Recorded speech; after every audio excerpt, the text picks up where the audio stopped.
Welcome to TN news. నేను మీ సత్యప్రసాద్.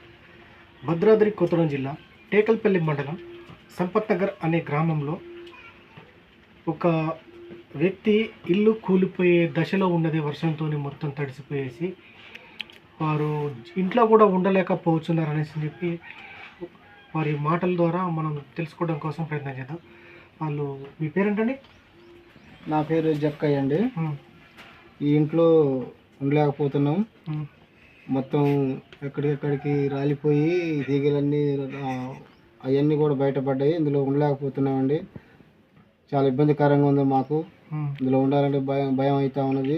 ఇందులో ఉండలేకపోతున్నాం. అవి పాకలో ఉంటున్నాం. మేము పాకలో ఉంటున్నారా? మొత్తం ఇది కూలిపోయే దశలో ఉండేసి మొత్తం కూడా ఎక్కడెక్కడ పెచ్చుకలు ఊడిపోతున్నాయి కదా, పిల్లల కింద రాలి పడుతున్నాయి. అవునండి, వర్షాలు వస్తే మొత్తం కురుస్తుంది.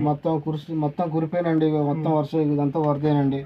ఇందులో ప్రాణాలు అరచేతిలో పెట్టుకొని బయటే జీవనం కొనసాగిస్తున్నారు. బయట ఎంతమంది పిల్లలు? మాకు ముగ్గురండి. ముగ్గురు పిల్లలు. ముగ్గురు పిల్లలకి పెళ్ళిళ్ళైనాయా? ఇద్దరు అమ్మాయిలకి పెళ్లి అయింది. ఒక అబ్బాయి ఉన్నాడండి. మీకు భూములు ఏమైనా ఉన్నాయా? లేవు, ఏమి లేవండి. చేతులే ఆధారమా? చేతులతో కూలి చేసుకుంటూనే బతుకు.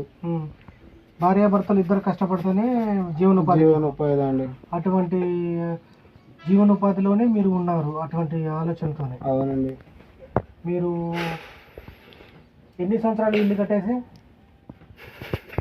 మీకు ఎంతమంది పిల్లలు? ముగ్గురండి. ముగ్గురు పిల్లలు. పెళ్ళిళ్ళు చేశారా ముగ్గురికి? ఇద్దరు అమ్మాయిలు కానీ ఒక అబ్బాయి. ఇద్దరు అమ్మాయిలు ఒక అబ్బాయా? మీకు ఏమన్నా భూమి ఎటువంటిది ఏం లేదు? భూములు ఏం చేసుకుంటున్నారు? కూలి చేసుకుంటేనే మీ యొక్క జీవనం, మీరు కష్టపడితేనే మీరు మీ యొక్క జీవనాధారం. అవునండి, కూలి చేసుకుంటేనే మాకు బతుకు. అంటే మీరు ఇల్లు కూడా ఎటువంటిది చేర్చుకోలేని ఒక దుస్థితిలో ఉండిపోయారు. అవునండి, పరిస్థితిలో మీరు డబ్బులు లేక చాలా నిరుపేద కుటుంబం. నిరుపేద కుటుంబం. వారు ఎలా ఉన్నదో చూడడం కోసం ప్రయత్నం చేద్దాం. మొత్తం కూడా లోపల ఒకసారి ఇలా ఉన్నది. పెచ్చికలు ఊడిపోయేసి రాడ్లు కనిపిస్తున్నవి ఎటు చూసినా సరే. ఈ 2 గదులు కూడా ఇదే ఉంది. మన గతంలో ఇచ్చిన ఇందిరమ్మ ఇల్లు వీరు కట్టుకునే స్తోమత లేక తక్కువ మెటీరియల్ ఇచ్చినారు అనేసి చెప్పేసి అలా చేసేసుకొని ఉండిపోయారు. వారికి ఎటువంటి యొక్క చేసుకునేటువంటి యొక్క పొలాలు ఎటువంటి ఏమీ లేవు. వారి మాటలు ఎలా ఉన్నాయో తెలుసుకుందాం. అప్పుడు ఇందిరమ్మ కాలనీ అని ఇచ్చారండి. 25,000 స్కీమ్ అది. అది ఇట్లా ఆనంగనం కట్టుకున్నాం. మొత్తం కూలిపోతుందండి. ఇప్పుడు 15 సంవత్సరాలు అయింది ఇది కట్టి. 15 సంవత్సరాలకి ఎక్కువే అయింది అండి ఇది కట్టి. గతంలో ఉన్న కాంగ్రెస్ ప్రభుత్వ హయాంలో రాజశేఖర రెడ్డి గారు ఇచ్చిన ఇందిరమ్మ ఇల్లు, ఆ టైంలో కట్టుకున్నటువంటి ఒక ఇల్లు.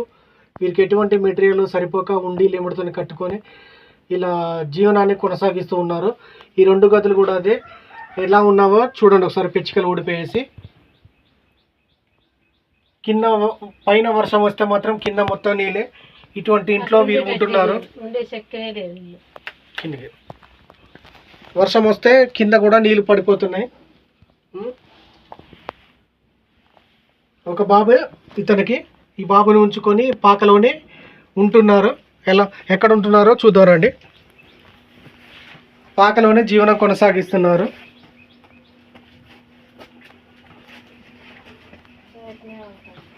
బయట వరండాలోని వీళ్ళు ఇక్కడే ఉంటున్నారు. పురసానికి ఇలా ఉంటున్నారు. ఇటువంటి యొక్క పరిస్థితిని చూసి మన యొక్క ఎమ్మెల్యే గారు వీరు ఎందు దయ ఉంచి వీరికి ఒక ఇల్లు మంజూరు చేయాలని వారి యొక్క ఆవేదన వ్యక్తం చేస్తున్నారు. వీరికి ఇందిరమ్మ ఇల్లు ఎమ్మెల్యే గారు స్పెషల్ కోటలైనా వీరికి ఇటువంటి యొక్క దళితులకి ఇల్లు ఇచ్చేసి వారిని ఆదుకోవాలనేసి చెప్పి వారు వేడుకుంటున్నారు. చెప్పండి మరి, ఎమ్మెల్యే గారికి ఏమన్నా మీరు ఇల్లు కావాలని కోరుకుంటున్నాము? అవునండి, దయచేసి మీరు మాకు ఇంటిని ఏ రీతిగా మీరు దయచేసి మాకు ఇవ్వాలండి. మాకు చాలా ఇబ్బందికరంగా ఉందండి. మేము ఇంట్లో ఉండలేకపోతున్నాము. బయట పాకలోనే నివాసం చేస్తున్నాము. ఈ నీళ్ళల్లోనే మేము వండుకొని తింటున్నాం. పండుకోవటం కానీ ఇందులోనండి.